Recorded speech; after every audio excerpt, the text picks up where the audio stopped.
Hello, hello, hello, hello. Welcome back to the stress series. We're on day 2, and we have been talking about the effects of stress on the mind and the body. Hello, hello. Let me go ahead and turn the chat on, and I'll give you a few minutes to get all settled.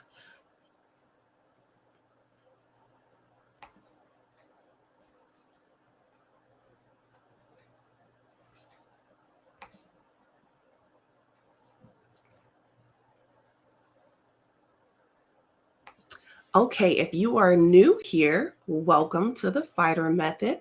If you could do me a favor, just drop in the comments where you're from, where you're watching from. And we can, oh, hey. So let me tell you a little bit about me. My name is Andy. I'm a holistic nutritionist and a personal trainer. I specialize in autoimmune diseases and chronic pain. I have been, hey, I have been working this for a while, trying to find ways for me to be able to tell my story while also helping others feel better. So that's how the Fighter Method was born. So we are going to dive back into managing stress. Hey, Chloe. We are going to go back into managing stress. We're going to recap on what stress is. We're going to talk about burnout and overwhelm. And we're going to talk about some lifestyle factors and some daily routines, things that you can change to help reduce or alleviate the possibility of chronic stress. Kissimmee, Florida. Hey. So, and then we're going to end with something super fun that'll hopefully help you guys end your night on a good note, in a calm. So as we go into the recap, I'm making all kinds of noise. My bad, guys. So we talked about chronic stress, and stress is something that leads to everyone experiences it at some point in time in their lives, right? And so, but stress over a longer period of time, we talked about how when you're in that high level of stress for a long period of time, it becomes considered chronic stress, and that's where it never seems to go away, where you can never seem to actually bring yourself down out of that tense space. You can worsen the symptoms of anxiety and depression by staying in that chronic state of stress, which can lead to issues at home. It could lead to issues at work. It could eventually lead to burnout and then overwhelm. So, out of that recap of the stress cycle, how many of you have experienced overwhelm or burnout?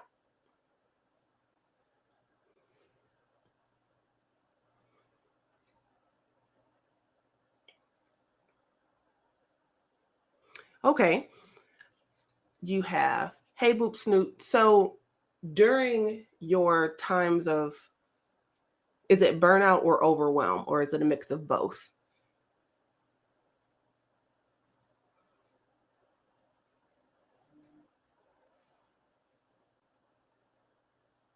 So, for your moments of overwhelm, um, what you want to do is allow yourself that opportunity to experience that emotion.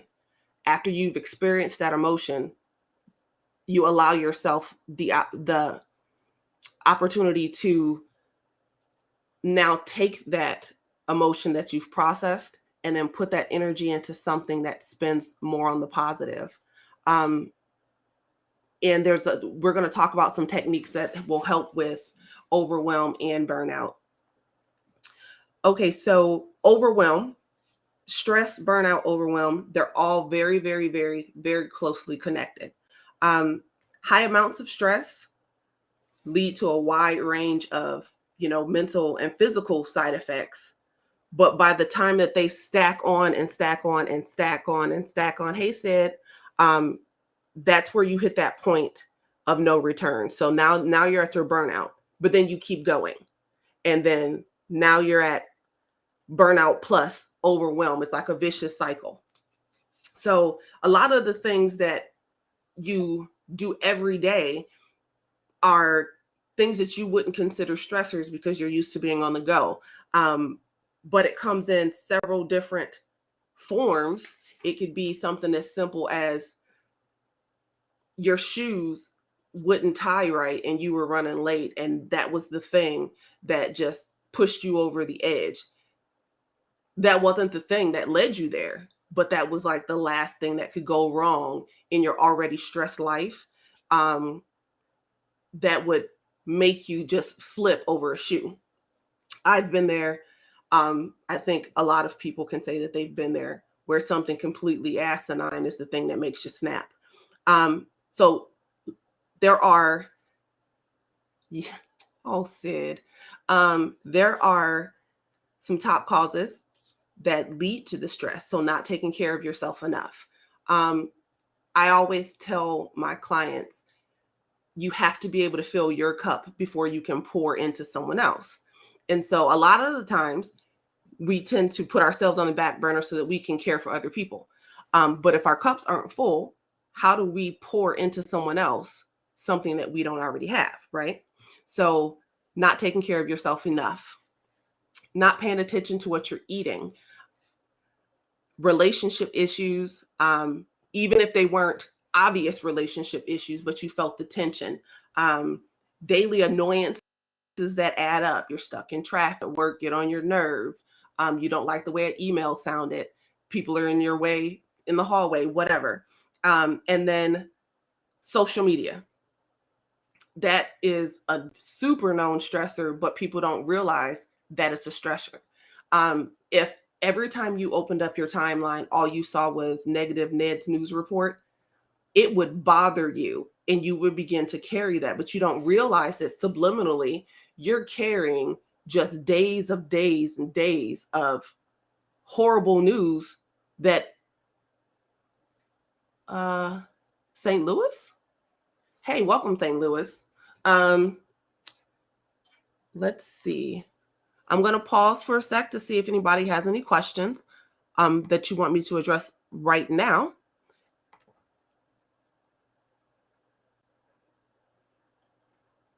Okay.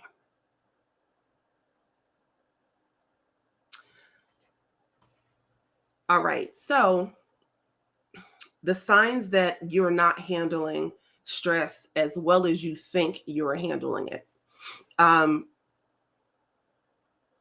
Your acne comes back, constant feeling of overwhelm, being in physical pain, so muscle tension and abnormally longer periods of muscle soreness. Your personal relationships start to suffer. You'll notice that people will become withdrawn, probably because they don't want to get snapped at.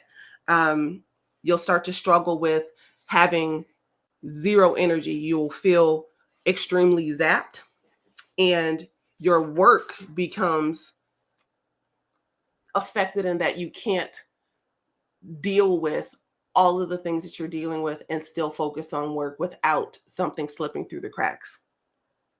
So there are different ways that stress can affect you, right? Your body reacts to super high levels of demands from you every day. My fun cup, every now and then I fall apart. Get the song reference. You're welcome if that gets stuck in your head. But most people are stressed and they're used to being stressed, so they don't understand that their body's response to it is it can't respond to it because it's always tense. You'll notice that you'll have an increased number of days where you're having low days instead of emotionally high days. and your personality and behaviors will start to change. So you'll get snippy and withdrawn, or, oh, you're very welcome, Sydney. I'm glad I could help. Sid says, every time I hear that song, it gets stuck in my head forever. So thanks. You're very welcome, Sydney. And I'm so glad I could help you. So the behavioral changes that happen when you're like super stressed, right? So you have frustration, hostility, bitterness, anger. You may become more suspicious. You begin to overthink, and then you have a utter and complete lack of motivation. Out of the things that I've listed, just give me a number off the list of how many of those affect you.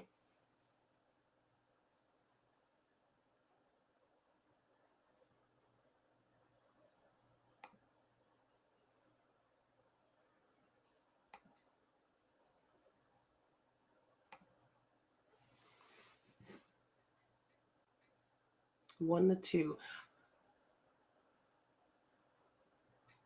Well, so I'm trying to pull up all the comments so that I could see people's names. So, oh, hey, Chloe, you're silly. All of them affect you.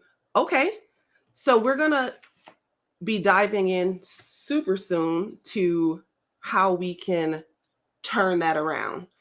Like, turn around. Anyway,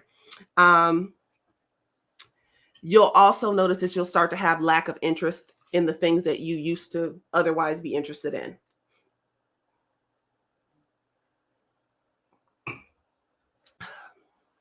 So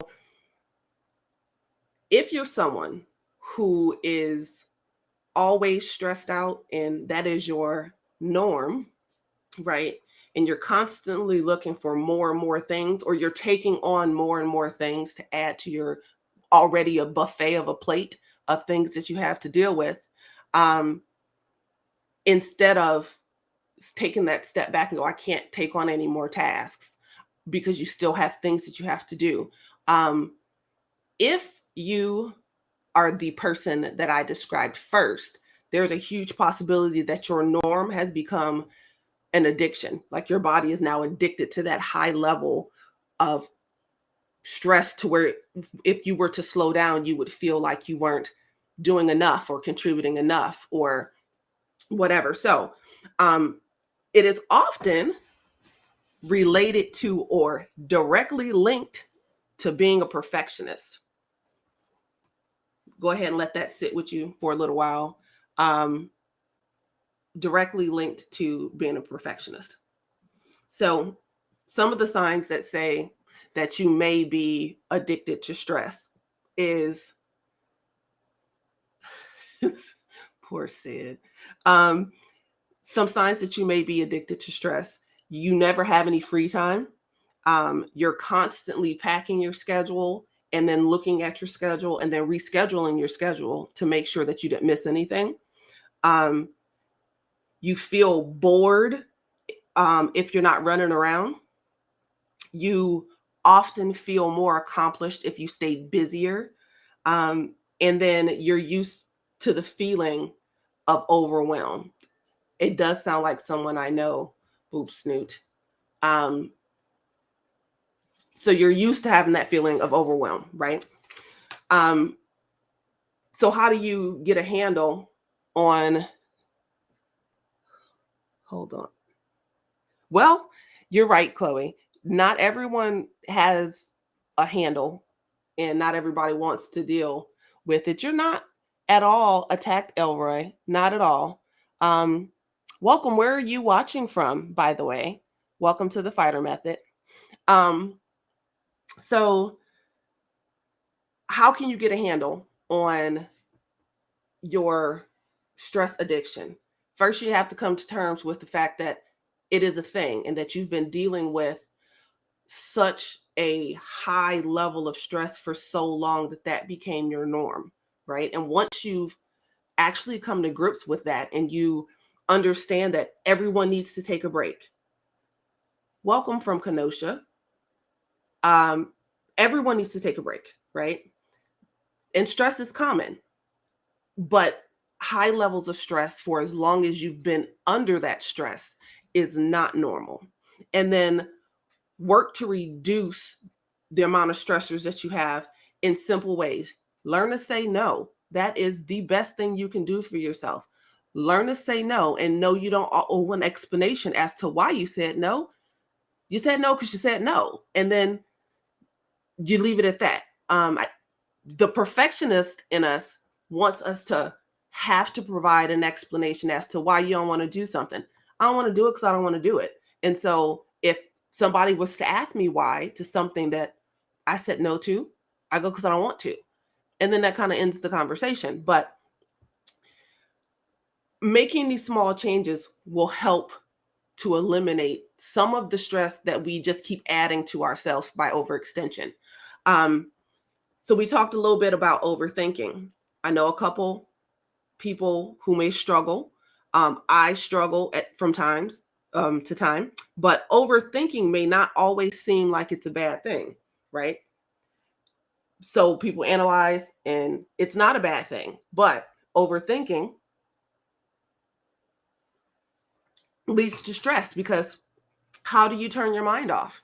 If you're constantly overthinking, it raises your anxiety, it causes excess worry for no reason.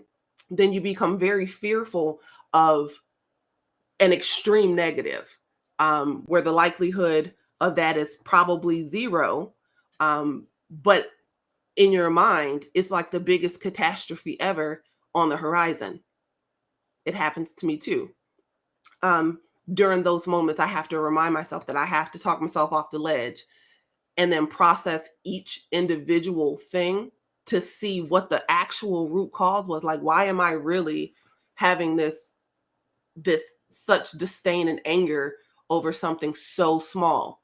It's probably because it just coupled onto a whole lot of other things that I was already dealing with, right? So my overthinkers, it is often accompanied by over analyzing every little thing, like every detail. Constantly having the same worrisome thought in your mind that may get worse by your own fears, and thinking so much about things that you're never actually able to make a decision. Um, is it? We're going to work through those things, Chloe. We're going to work through those things. And it goes from being normal, an absolute normal thing, normal, to it becoming a problem. And then it can start to, oh, hey, Danny. We can start to dissect what's really going on, right? And you may have difficulty coming up with a solution to a simple problem, i.e., because anxiety gets in the way and it starts to exacerbate our thoughts. It starts to control what we're thinking, thus the overthinking. And it's that vicious cycle where you can never come down. So why is it bad? It can trigger mental health issues. It makes problem solving way more difficult because you never actually solve the problem because you never want to answer any questions. And it affects your sleep. For reals, Elroy, for reals. And so the signs that are there, we tend to ignore. I'm sure we've had issues where we're like, I saw the signs. It should have opened our eyes, but it didn't. And we just kept doing things. Common signs that you're an overthinker. You overanalyze everything. You don't sleep well. You have regular headaches. And you have a habit of always being on the go. So out of those things that I just said, what, if any, applies to any of you? Oh, yeah, Ace of Base. Yep.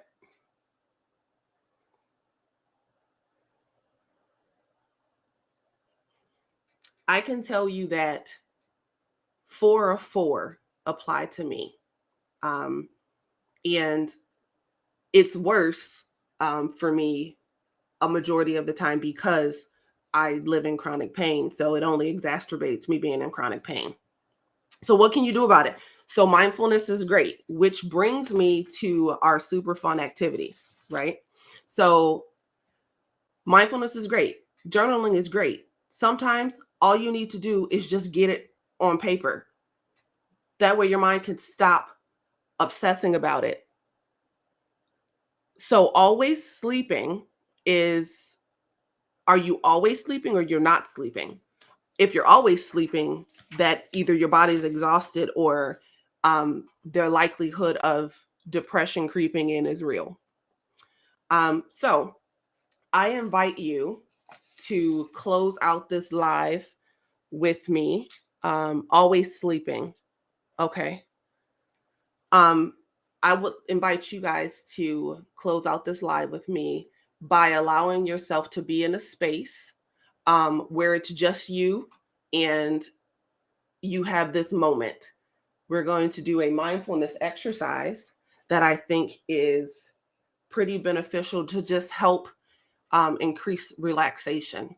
So go ahead and find somewhere where you're by yourself.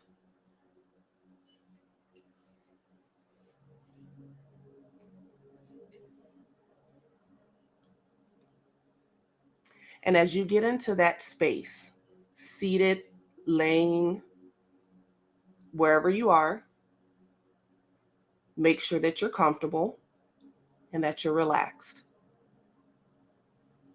I'm inviting you now to set an intention for your mindfulness practice. It might be to just enjoy this presence. It might be to be with your own breath. Whatever it is, just bring awareness to the reason why you're practicing mindfulness today. Moving attention now to your body, noticing how your body feels, and inviting your body to soften, to relax, to open.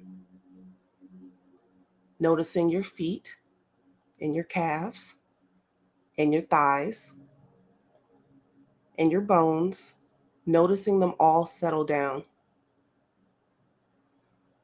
Now take a deep breath. And as you exhale, release the tension from your legs and your feet and feel grounded. Moving up to your belly. As you exhale, release any tightness from your belly. Now notice your lower back and then your whole back. And with every inhale and exhale, let go of any stiffness in your back. Notice your arms and how they're placed. Notice if they're comfortable resting where they are. Now move up to your shoulders, really noticing your shoulders. Releasing everything that you might be holding there. Letting it all go as you exhale.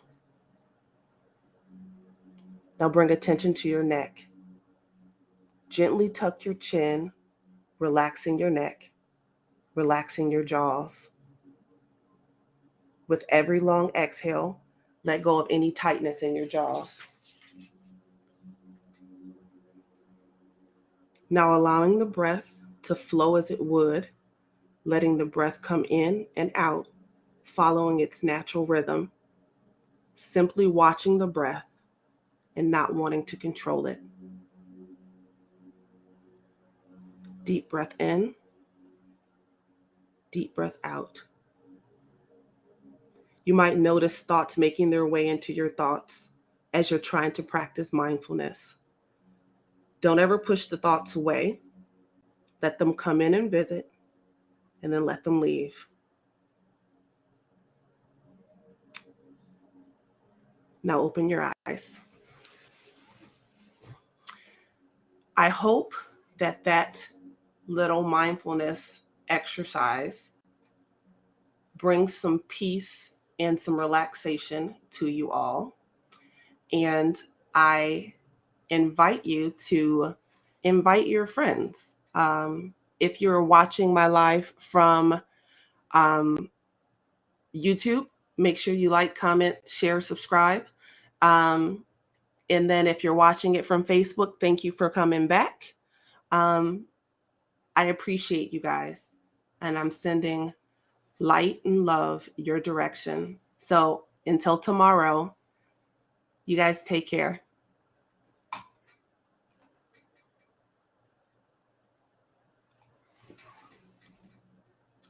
Oh, I love you.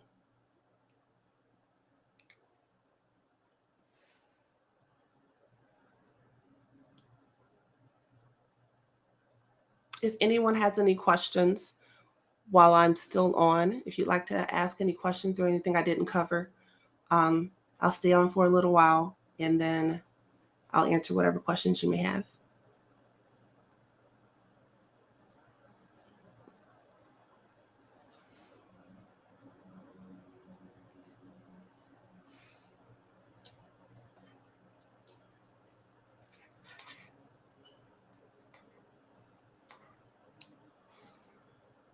All right.